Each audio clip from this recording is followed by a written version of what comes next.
ओम शांति। 10 अगस्त 2026 बाबा के महावाक्य। मीठे बच्चे, जैसे बाप अपकारियों पर भी उपकार करते हैं, ऐसे तुम भी फॉलो फादर करो। सुखदायी बनो, इस देह को भूलते जाओ। प्रश्न: देही अभिमानी रहने वाले बच्चों की मुख्य निशानियां क्या होंगी? उत्तर: पहला, उनका आपस में बहुत बहुत रूहानी प्रेम होगा। दूसरा, वे कभी एक दो की खामियों का, कमियों का वर्णन नहीं करेंगे। तीसरा, वे बहुत बहुत सुखदायी होंगे। चौथा, उनकी खुशी कभी गायब नहीं होगी, सदा अपार खुशी में रहेंगे। पांचवा, कभी मतभेद में नहीं आएंगे। छठा, हम आत्मा भाई भाई है, इस स्मृति से गुणग्राही होंगे। उन्हें सबके गुण ही दिखाई देंगे। वे खुद भी गुणवान होंगे और दूसरों को भी गुणवान बनाएंगे। सातवां, उन्हें एक बाप के सिवाय और कोई याद नहीं आएगा। ओम शांति। ऊंच ते ऊंच बेहद के बाप के सम्मुख तुम सब बच्चे बैठे हो। तुम कितना भाग्यशाली हो जो ऐसा बाप मिला है। तुम ज्ञान सागर बाप के पास आए हो, ज्ञान रत्नों से झोली भरने, कमाई करने। बाप तुम मीठे मीठे बच्चों को कितना ऊंच ले जाते हैं। बाप तो सिर्फ तुम बच्चों को ही देखते हैं। उनको तो किसी को याद नहीं करना है। इनकी आत्मा को तो बाप को याद करना है। बाप कहते हैं, हम दोनों तुम बच्चों को ही देखते हैं। मुझ आत्मा को तो साक्षी हो नहीं देखना है, परंतु बाप के संग में मैं भी ऐसे देखता हूँ। बाप के साथ रहता तो हूँ ना, उनका बच्चा हूँ तो साथ में देखता हूँ। मैं विश्व का मालिक बन घूमता हूँ, जैसे कि मैं ही यह करता हूँ। मैं दृष्टि देता हूँ। देह सहित सब कुछ भूलना होता है। बाकी बाप और बच्चा जैसे एक हो जाते हैं। तो बाप समझाते हैं, मीठे बच्चे खूब पुरुषार्थ करो। जैसे बाप अपकारियों पर भी उपकार करते हैं, ऐसे तुम भी फॉलो फादर करो। सुखदायी बनो। आपस में कभी लड़ो झगड़ो नहीं। अपने को आत्मा समझ इस देह को भूलते जाओ। सिवाय एक बाप के और कोई याद न आए। यह भी जैसे जीते जी मौत की अवस्था है। इस दुनिया से जैसे मर गए। कहते भी हैं, आप मुए मर गई दुनिया। यहाँ तुमको जीते जी मरना है। शरीर का भान उड़ाते रहो।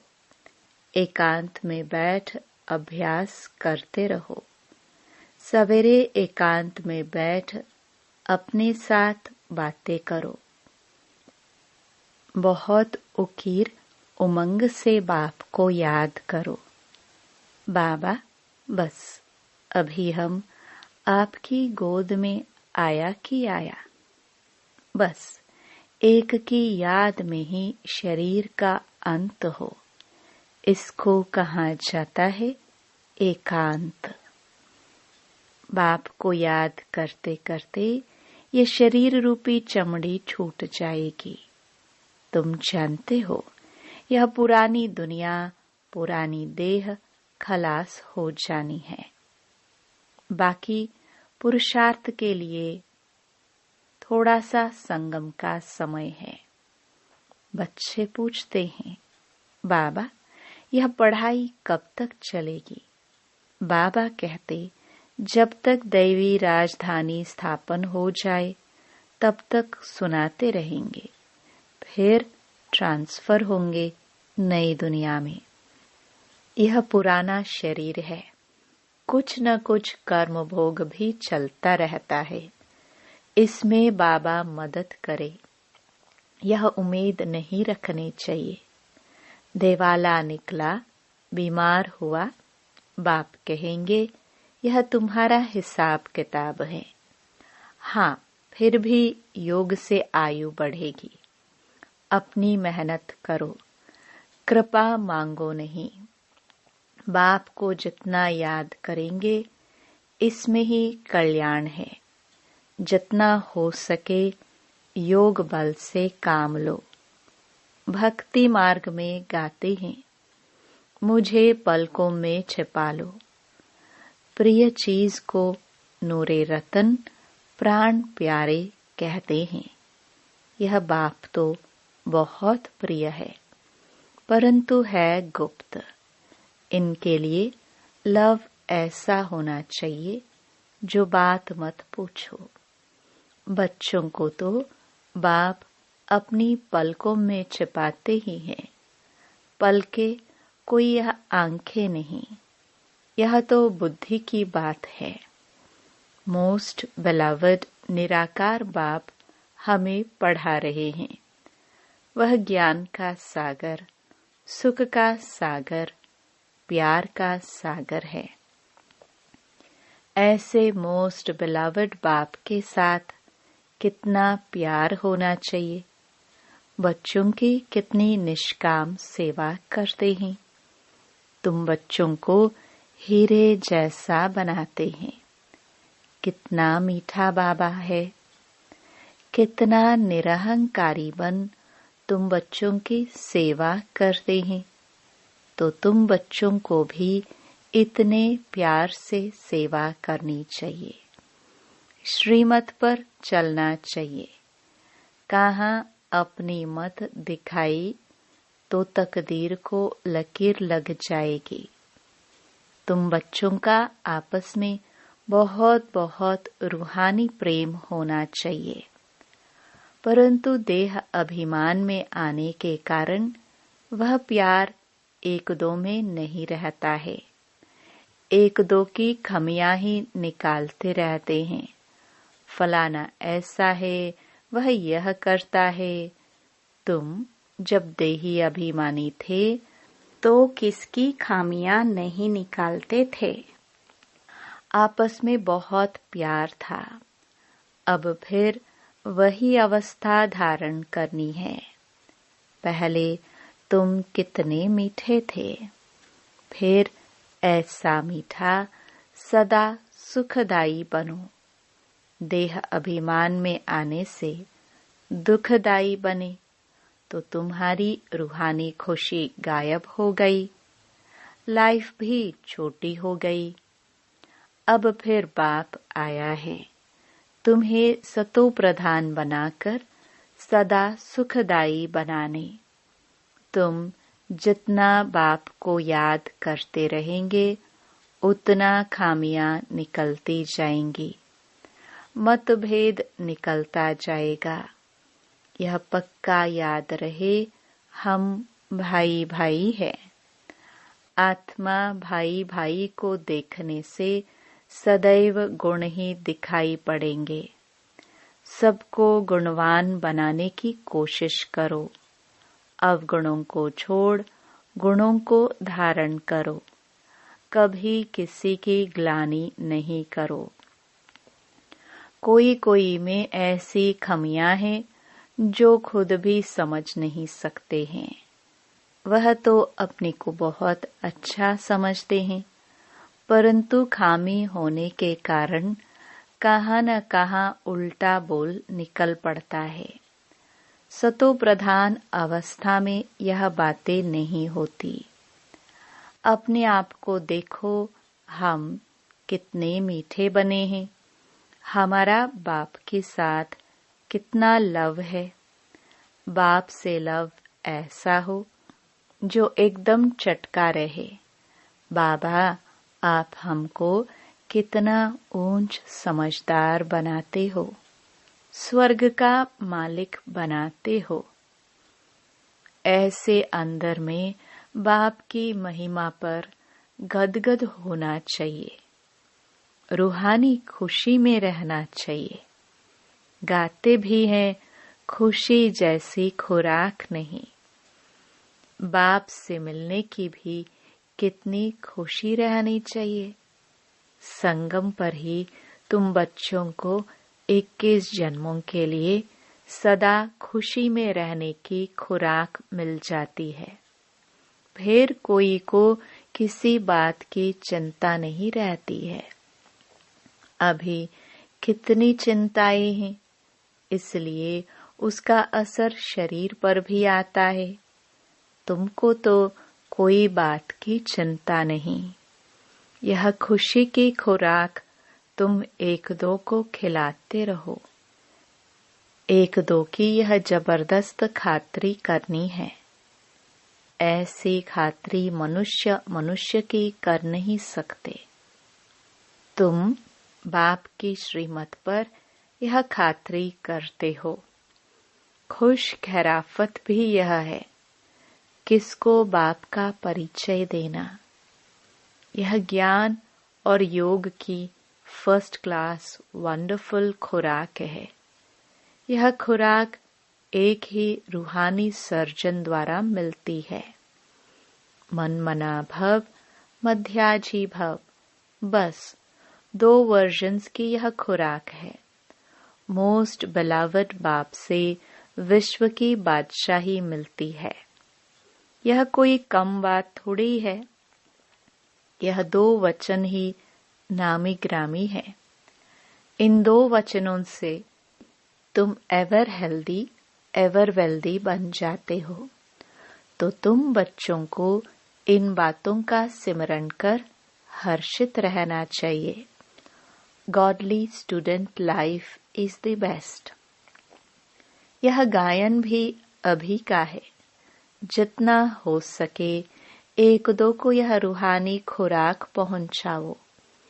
एक दो की उन्नति करो। टाइम वेस्ट ना करो। बड़े धीरज से, गंभीरता से, समझ से बाप को याद करो। अपनी जीवन हीरे जैसा बनाओ। मीठे बच्चे, बाप की जो श्रीमत मिलती है उसमें गफलत नहीं करनी चाहिए। बाप का संदेश सभी को पहुंचाना है। बाप का मैसेज सभी को मिलना तो है ना। मैसेज बहुत सहज है। सिर्फ बोलो, अपने को आत्मा समझ बाप को याद करो और कर्मेंद्रियों से मनसा वाचा कर्मणा कोई भी बुरा कर्म नहीं करो। एक दिन तुम्हारे इस साइलेंस बल का आवाज निकलेगा। दिन प्रतिदिन तुम्हारी उन्नति होती जाएगी। तुम्हारा नाम बाला होता जाएगा। सब समझेंगे यह अच्छी संस्था है, अच्छा काम कर रहे हैं, रास्ता भी बहुत सहज बताते हैं। यह ब्राह्मणों का झाड़ बहुत बढ़ता जाएगा। प्रजा बनती रहेगी। सेंटर्स बहुत वृद्धि को पाएंगे। तुम्हारी प्रदर्शनी भी गांव-गांव में होंगी। तुम बच्चों को बड़ी भारी सर्विस करनी है। तुम्हारे नए नए सेंटर्स खुलते जाएंगे, जिसमें अनेक मनुष्य आकर अपनी जीवन हीरे जैसी बनाते रहेंगे। तुम्हें बहुत प्यार से एक एक कोई संभाल करनी है। कहाँ किसी बेचारे के पैर खिसक न जाए। जितने जास्ती सेंटर्स होंगे उतना जास्ती आकर जियदान पाएंगे। जब आप बच्चों का प्रभाव निकलेगा तो बहुत बुलाएंगे कि यहाँ आकर हमको मनुष्य से देवता बनाने का राजयोग सिखाओ। आगे चलकर बहुत धूमधाम होगी कि वही भगवान आकर आबू में पधारे हैं। तुम बच्चे देख रहे हो कि इस समय पुरानी दुनिया में अनेक इंटरनेशनल रोले हैं। अब यह सभी रोले खत्म होने हैं। इसकी तुम्हें कोई भी फिक्रात नहीं करनी है। तुम सबको सुनाओ कि इसकी परवाह नहीं करो। अब यह पुरानी दुनिया गई की गई। इसमें मोह नहीं रखना है। अगर मोह होगा, हृदय शुद्ध नहीं होगा तो अपार खुशी भी नहीं रहेगी। बच्चों को अथाह ज्ञान धन का खजाना मिलता रहता है तो अपार खुशी होनी चाहिए। जितना हृदय शुद्ध होगा उतना औरों को भी शुद्ध बनाएंगे। योग की स्थिति से ही हृदय शुद्ध बनता है। तुम बच्चों को योगी बनाने का भी शौक होना चाहिए। अगर देह में मोह है, देह अभिमान रहता है, तो समझो हमारी अवस्था बहुत कच्ची है। देही अभिमानी बच्चे ही सच्चा डायमंड बनते हैं। इसलिए जितना हो सके देही अभिमानी बनने का अभ्यास करो। अच्छा, मीठे मीठे सिखिलदे बच्चों प्रति माता पिता बाप दादा का याद प्यार और गुड मॉर्निंग। रूहानी बाप के रूहानी बच्चों को नमस्ते। धारणा के लिए मुख्य सार। पहला, बाप समान निरहंकारी बन बहुत प्यार से सबकी सेवा करनी है। श्रीमत पर चलना है। अपनी मत पर चलकर तकदीर को लकीर नहीं लगानी है। दूसरा, संगम पर बाप द्वारा जो खुशी की खुराक मिली है वही खुराक खाते और खिलाते रहना है। अपना टाइम वेस्ट नहीं करना है। बड़े धीरज से, गंभीरता से, समझ से बाप को याद कर अपनी जीवन हीरे जैसी बनानी है। वरदान, आसक्ति को अनासक्ति में परिवर्तन करने वाले शक्ति स्वरूप भव। शक्ति स्वरूप बनने के लिए आसक्ति को अनासक्ति में बदली करो। अपनी देह में, संबंधों में, कोई भी पदार्थ में यदि कहाँ भी आसक्ति है तो माया भी आ सकती है और शक्ति रूप नहीं बन सकते। इसलिए पहले अनासक्त बनो, तब माया के विघ्नों का सामना कर सकेंगे। विघ्नों के आने पर चिल्लाने व घबराने के बजाय शक्ति रूप धारण कर लो तो विघ्न विनाशक बन जाएंगे। स्लोगन, रहम निस्वार्थ और लगाव मुक्त हो, स्वार्थ वाले नहीं। मातेश्वरी जी के अनमोल महावाक्य। जीवन की आश पूर्ण होने का सुहावना समय।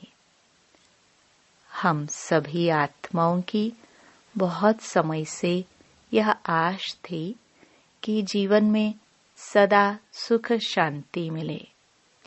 अब बहुत जन्म की आशा कब तो पूर्ण होगी। अब यह है हमारा अंतिम जन्म। इस अंत के जन्म की भी अंत है। ऐसा कोई नहीं समझे मैं तो अभी छोटा हूँ, छोटे बड़े को सुख तो चाहिए ना, परंतु दुख किस चीज से मिलता है उसका भी पहले ज्ञान चाहिए।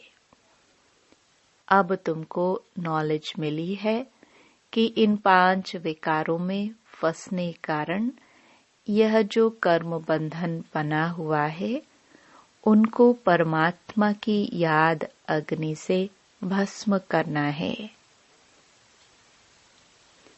यह है कर्म बंधन से छूटने का सहज उपाय। इस सर्वशक्तिवान बाबा को चलते फिरते श्वासों श्वास याद करो। अब यह उपाय बताने की सहायता खुद परमात्मा आकर करता है, परंतु इसमें पुरुषार्थ तो हर एक आत्मा को करना है। परमात्मा तो बाप, टीचर, गुरु रूप में आए हमें वर्षा देते हैं, तो पहले उस बाप का हो जाना है, फिर टीचर से पढ़ना है, जिस पढ़ाई से भविष्य जन्म जन्मांतर सुख की प्रालब्ध बनेगी, अर्थात जीवन मुक्ति पद में पुरुषार्थ अनुसार मर्तबा मिलता है और गुरु रूप से पवित्र बनाए मुक्ति देते हैं। तो इस राज को समझ ऐसा पुरुषार्थ करना है। यही टाइम है पुराना खाता खत्म कर नई जीवन बनाने का।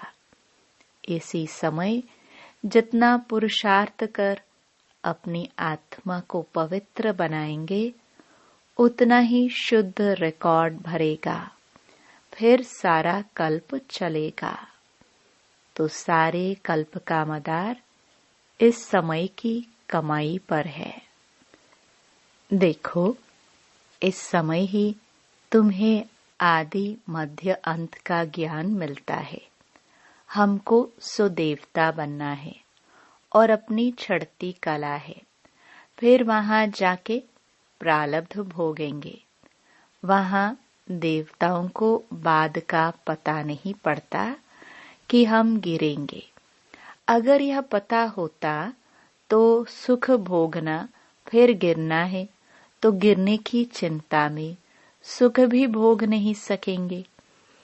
तो यह ईश्वरीय कायदा रचा हुआ है कि मनुष्य सदा चढ़ने का पुरुषार्थ करता है, अर्थात सुख के लिए कमाई करता है। परंतु ड्रामा में आधा आधा पार्ट बना पड़ा है, जिस राज को हम जानते हैं। परंतु जिस समय सुख की बारी हो तो पुरुषार्थ का सुख लेना है। यह है पुरुषार्थ की खूबी। एक्टर का काम है एक्ट करने समय संपूर्ण खूबी से पार्ट बजाना, जो देखने वाले हियर हियर वाह वाह करे। इसलिए हीरो हीरोइन का पार्ट देवताओं को मिला है, जिन्हों का यादगार चित्र गाया और पूजा जाता है। निर्विकारी प्रवृत्ति में रह कमल फूल समान अवस्था बनाना है, यही देवताओं की खूबी है। इस खूबी को बोलने से ही भारत की ऐसी दुर्दशा हुई है। अब फिर से ऐसी जीवन बनाने वाला खुद परमात्मा आया हुआ है। अब उनका हाथ पकड़ने से जीवन नैया पार होगी। अच्छा, ओम शांति। ये अव्यक्त इशारे अपवित्रता के बीज को भी समाप्त कर संपूर्ण स्वच्छ पवित्र बनो। मैं संगमयुगी ब्राह्मण हूँ। यह व्यर्थ संकल्प अपवित्रता के संस्कार, शूद्र के संस्कार व स्वरूप है। ऐसा अनुभव हो कि यह अपवित्रता और विस्मृति के संस्कार जो मेरे अर्थात ब्राह्मणपन के नहीं लेकिन शूद्रपन के हैं, उनको मेरा समझते हो तो माया के वश होकर परेशान होते हो। ओम शांति।